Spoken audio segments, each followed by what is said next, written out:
Hello and thank you for joining us. You're listening to a We Do Talk with David Jaques. Welcome to this week's We Do Talk. I'm here in San Diego in sunny Southern California, and thousands of people have traveled to San Diego this week for an annual conference for Business Network International, commonly known as BNI. And it's my pleasure to have with me, not from San Diego, but from the Philadelphia area in Pennsylvania, David Kauffman. So David, welcome. Thank you for joining me today. My pleasure. So by means of introduction, David is a lifelong business owner, entrepreneur, author, keynote speaker, and a key member of BNI. He is the managing director of the Delaware Valley region.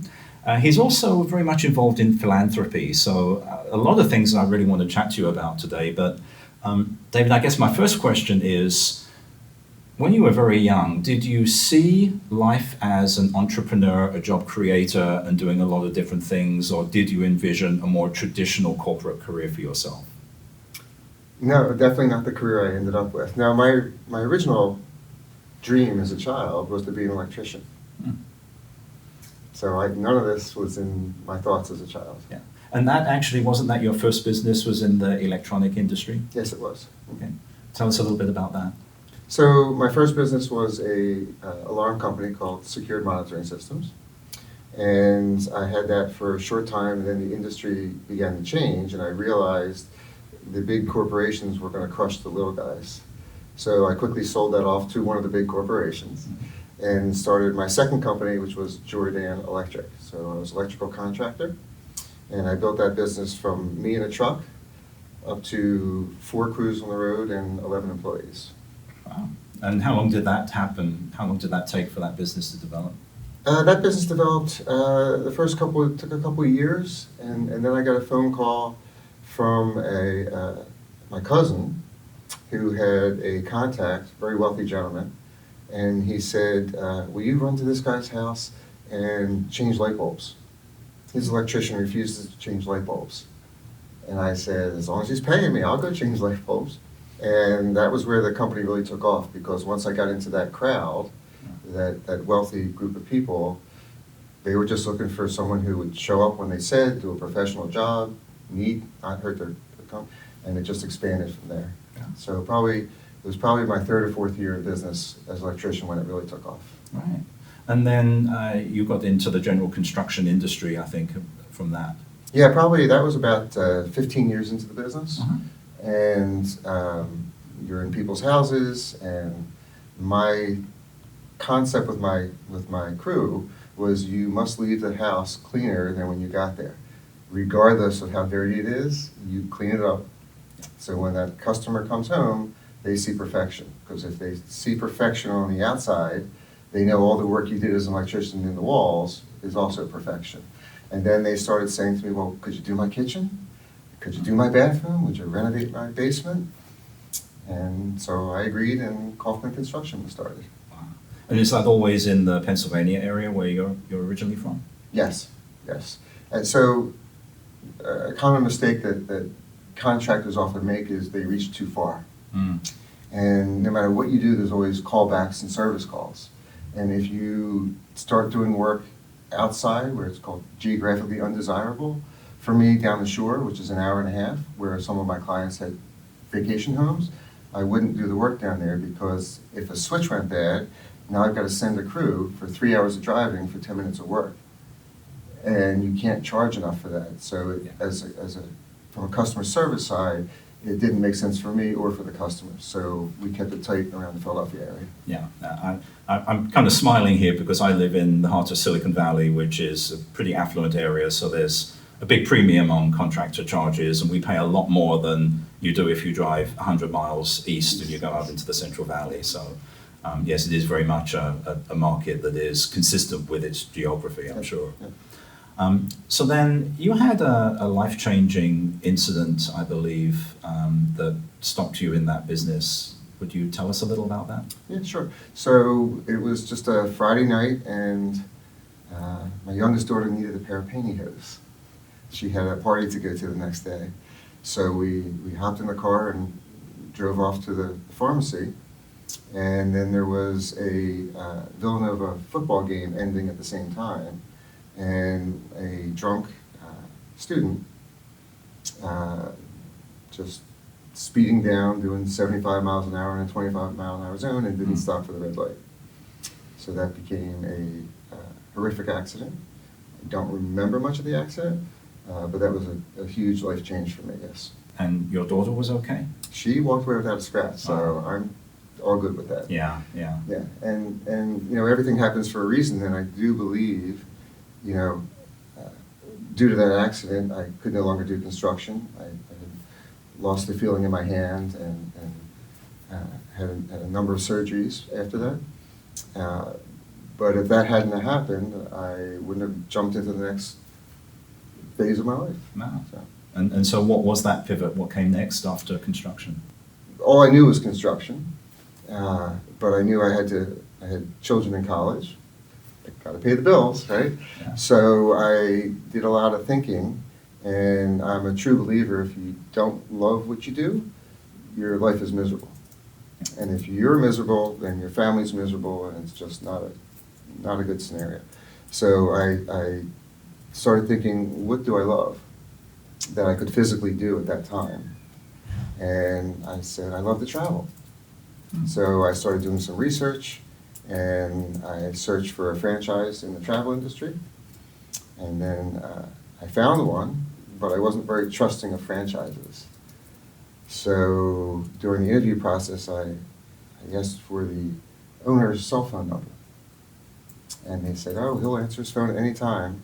So I waited until 8:30 on a Saturday night, and I called him, and he picked up the phone, and he was at a fancy restaurant. He said, how can I help you? I said, you did.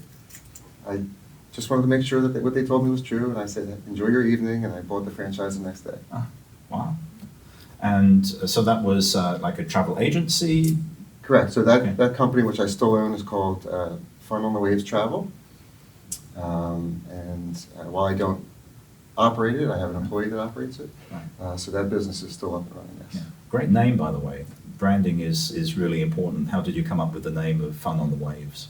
So the franchise is actually called Cruise Planners, but there are 900 of them across the country. And my thought was, if I'm going to promote this business and travel is fun, you're going to promote it everywhere.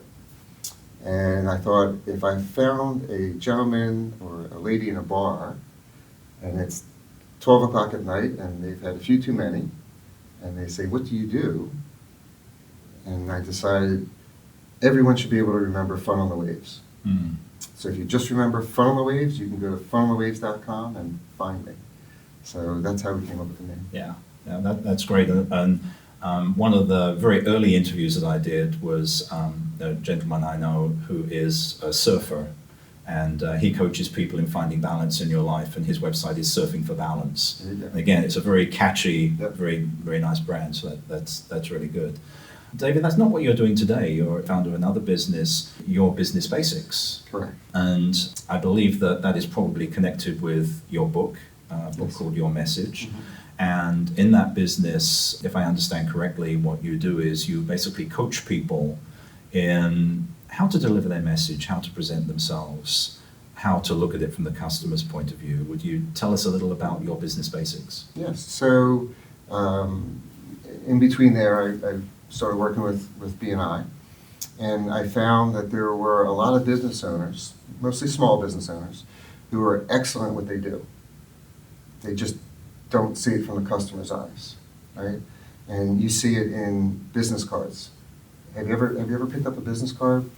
Someone hands you a business card and you look at it, and there's a fancy logo on it, but what do? You can't tell, Yeah. right? Because business owners speak to themselves instead of to their clients. So I realized that they just need some help. The business and the book kind of came together at the same time, and it's really, think about your message to the customer, not to yourself. And what are the important things of customer service? And there's a lot of customer service books out there, but this one is, I feel, is very to the point, very easy to make people understand. Stop looking at your business from your view.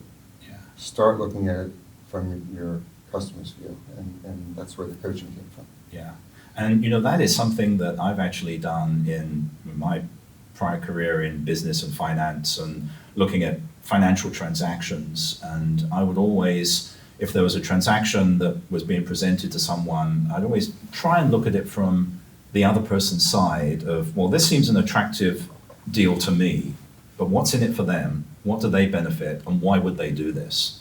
And if you can identify that and identify why would, in your case, the customer, in my case, the other side of the transaction, why would they enter into it? Because it's a win-win for everyone. Yes. Then you've got that synergy. Yeah. And I'm a great believer in many of the skills being undersold and underdeveloped. And we're not taught, and we're certainly not taught in school, is how to communicate. Absolutely. And so that, I think, is a lot of the work that you've done. And that has also developed into speaking engagements. I imagine you do quite a lot of that. Yeah, I love being on stage. I love speaking. I do a lot of speaking for smaller groups, but also some larger. I've spoken internationally at a lot of B&I conferences, national conferences around the world, and yeah, and this is, I think, the first conference in 3 years due to the pandemic. Yes, correct. This has happened, so it must be great to get everyone together again. It was so great to be back up on the stage and not on a little square box. Yes. Yeah, absolutely. Yeah. So let's talk a little bit about B&I. So you've been involved now for how long? I'm coming into my 22nd year. Okay. And so as managing director of your local chapter, you're obviously heavily involved, but you're also involved in the B&I Foundation, I believe. Correct. Yes. What does the foundation do? Our goal is to make sure that every child has the opportunity to get a good education and to become a leader in their community. Mm. And how does that work, I guess, through investment in communities, in education, formal education plus skills education, I would imagine? So it's a bit more diverse than that. So we basically have 3 pieces to the foundation, what we call the 3 pillars. We have an endowment, which we're building, and that's building for the future. And then we have Givers Gains grants, which are mini $1,000 grants that we have multiple cycles a year, where those go to teachers. We just gave a grant to a chess club that specializes in autistic children, helping them focus. We just funded a learning center in Bangladesh because the male children all go to school, not so much from the female children, and even if they do go to school, they don't have the support to be successful. So like this learning center is designed to help them do their homework, they'll mentor them, someplace to go and study. So we give grants all around the world and for different pieces. And then the last piece of it is what we call Business Voices, which has nothing to do with money. It's teams of B&I members around the world going to their local communities, going to a school, and the big shift with what we do is a lot of companies will say, here's a donation. And they're thankful for that, but that doesn't necessarily help them. Mm. So what we have learned is don't tell them what they need, actually ask them, right? Find a school, a teacher, an after-school program, and say, how can we help you? And you'd be shocked at what they come back with. Because you would think it's books and school supplies, but no. So sometimes it's shoes. When the weather's bad, our students don't come to school because they don't have quality shoes, or socks and underwear because if they're in a homeless shelter, they can only be new clothing, and people don't donate. They donate their gently used clothing. So the Business Voices teams will go out and solve those problems in the local communities, and sometimes it's mentoring, sometimes it's in-kind work. So you really have to find out what the children need and then solve those problems. And as networkers, we do that really well. Yeah. And you're clearly very passionate about it. I can just pick that up in the way that you deliver your message, that this is something that's very meaningful Absolutely. To you. And I believe you're involved in other philanthropic things, animal rescue, children's aquatics, education. I was asked to be a swim instructor, and so I went out and got certified in that. I was already a lifeguard certified since the 70s. I've been certified as a lifeguard, and I noticed that the instructors didn't want to work with the special needs children. And I said, I'll do it. And then I learned there was no program. I searched all through the United States. There was no program specifically designed for children with special needs. Yeah. So I went to Westchester University and got certified, got a degree in adaptive aquatics. And then I wrote the program for the local YMCA. And we ran about 60 children through the program every 6 weeks for a number, up until the pandemic. Yeah, so that was a great program too. Yeah, Yes. and hopefully that's coming back to life again now that... Well, they did call me and ask me to come back. Unfortunately, I had moved, and where before it was a 10-minute drive, Yeah. it's now an hour drive, and it just doesn't quite fit in my schedule anymore. But I did find them someone else who would take my place and continue the program. So. Yeah. So, David, you're obviously a type of person that keeps yourself busy. You're involved in a lot of different things. You can multitask and be involved in many different aspects at one time. So, what's in the future for you? I want to continue with the B&I Foundation. I still dabble in animal rescue when need be. I think the B&I Foundation is definitely going to continue to be a large part of my future. And I really love my job with B&I because I get to help people be successful. I get to help businesses that are struggling adapt to whatever the environment is. I get to teach them how to market their business. Another mistake that business owners make is they think everyone's their competitor. And if you teach business owners to share their clients with each other, you can do far more business working together than you ever could by yourself. And that works both in business and in life. You know, if you cooperate with people and ask how you can help them, in return, givers gain, one of our core values, they will in return help you. And you can have a much better life that way. So I think that's kind of where my future's headed, and hopefully I'll continue to do speaking engagements and do as much good as I can for children in the world. Good. Is there maybe another book on the horizon? I think there is. My wife just asked me 2 weeks ago, why haven't you started your next book? And it's a bandwidth issue. Yeah. It took me about 2.5 years to write the first one. Actually, it wasn't my first book. The first book I wrote, and I got about 20,000 words written. It was on networking. And I looked at it and I said, ugh, another networking book. And I abandoned it. Yeah. And then I started over with something that was more of passion for me, which was helping business owners be successful, which is where your message came from. Yeah. So I think there will be another book. There's an exercise that Dr. Meisner, founder of B&I, taught me years ago, which was called a book in a box. And I just started working on that the other day. So that'll help me narrow down and figure out the next topic. It'll probably be another customer service book, another kind of self-help book. Yeah. David, before we wrap up, one question I'd like to ask you, at we support freelancers, independent workers, creative people.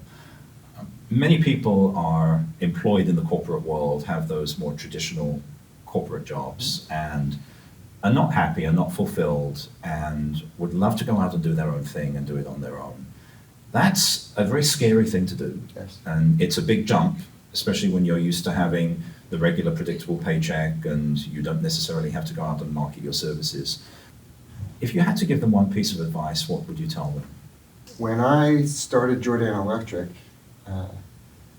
I was working 3 days a week for another electrician. I worked 36 hours in 3 days. And I was working my business, trying to grow my own business.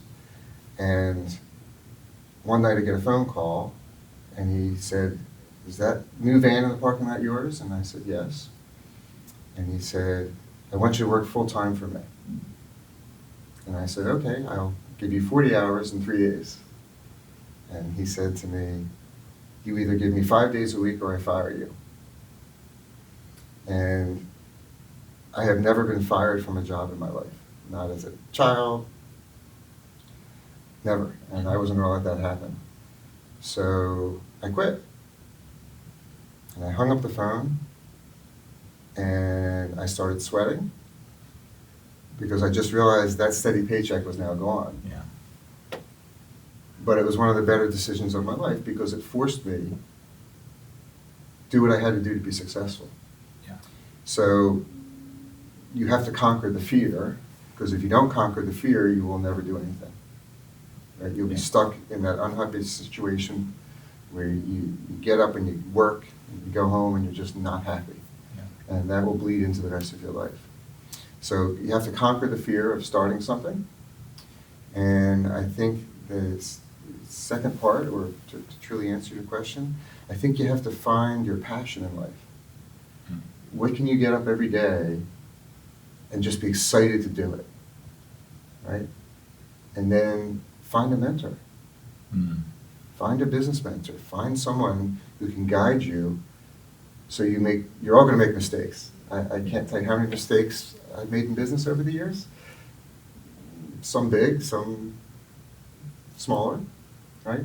But if you find a quality mentor, regardless of the industry, it'll help smooth that out. You're still going to make mistakes, but they'll be much smaller.